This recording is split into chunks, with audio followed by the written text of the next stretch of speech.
குருமா குழம்பு எப்படி செய்யலான்னு பார்க்கலாம் வாங்க. அதுக்கு ஒரு பாத்திரத்தில் 3 டேபிள் ஸ்பூன் எண்ணெய் ஊற்றிட்டு முந்திரி, சோம்பு, கசகசா, பட்டை, கிராம்பு, ஏலக்காய், அன்னாச்சி பூ எல்லாம் போட்டு நல்லா வதங்கின பிறகு 3 பெரிய வெங்காயம், 4 பச்சை மிளகா, தேங்காய் தேவையான அளவு, இஞ்சி பூண்டு பேஸ்ட்டு 2 டேபிள் ஸ்பூன், புதினா, கருவேப்பிலை, கொத்தமல்லி இதெல்லாம் போட்டு நல்லா பொன்னிறமாக வதக்குங்க.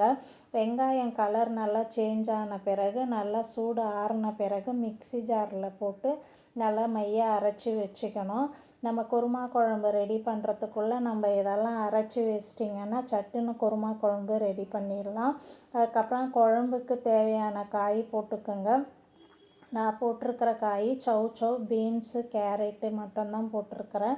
உங்கள்கிட்ட எந்த காய் இருக்குதோ அதை போட்டு செய்யலாம். அதுக்கப்புறம் ஒரு வெங்காயம், ஒரு தக்காளி போட்டு தேவையான அளவு மசாலா போட்டுக்க வேண்டியதான். நான் அதில் 4 பச்சை மிளகா போட்டிருக்கிறதுனால வீட்டில் அரைச்ச குழம்பு மிளகாய்த்தூள் 2 டேபிள் ஸ்பூன், 1/2 ஸ்பூன் மஞ்சள்தூள், தேவையான அளவு உப்பு போட்டு காய் வேகிற அளவுக்கு கொதிக்க விடுங்க.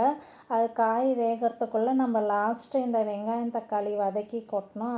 அதுக்குள்ளே ரெடி பண்ணி வச்சுக்கலாம். ஒரு கடாயில் 1 டேபிள் ஸ்பூன் எண்ணெய் ஊற்றிட்டு ஒரு பிரிந்தி இலை, கடல் பாசி கொஞ்சம் போட்டு ஒரு வெங்காயம், ஒரு தக்காளி, கருவேப்பிலை இதெல்லாம் நல்லா பொன்னிறமாக வதக்கிற அளவுக்கு வதக்கி வச்சுக்கோங்க.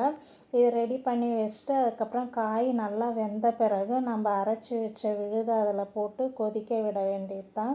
காய் நல்லா வேக விட்டுட்டு அதுக்கப்புறமா தான் நம்ம அரைச்ச விழுதை கொட்டணும்.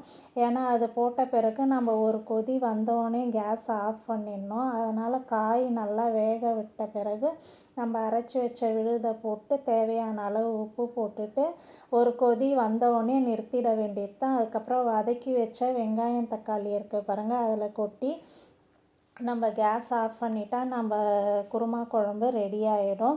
இது என்னோடய ஸ்டைலில் நான் பண்ண குருமா குழம்பு. இது எல்லாத்துக்குமே சூப்பராக இருக்கும். டிஃபனுக்கும் நல்லாயிருக்கும், சாப்பாடுக்கும் நல்லாயிருக்கும். இதுமாரி நீங்கள் ஒரு தடவை செய்து பாருங்கள். ஈஸியாக சிம்பிளாக நான் செய்திருக்கிறேன். இதுமாரி செய்து பார்த்துட்டு எப்படி இருக்குன்னு லைக் பண்ணுங்கள். நன்றி.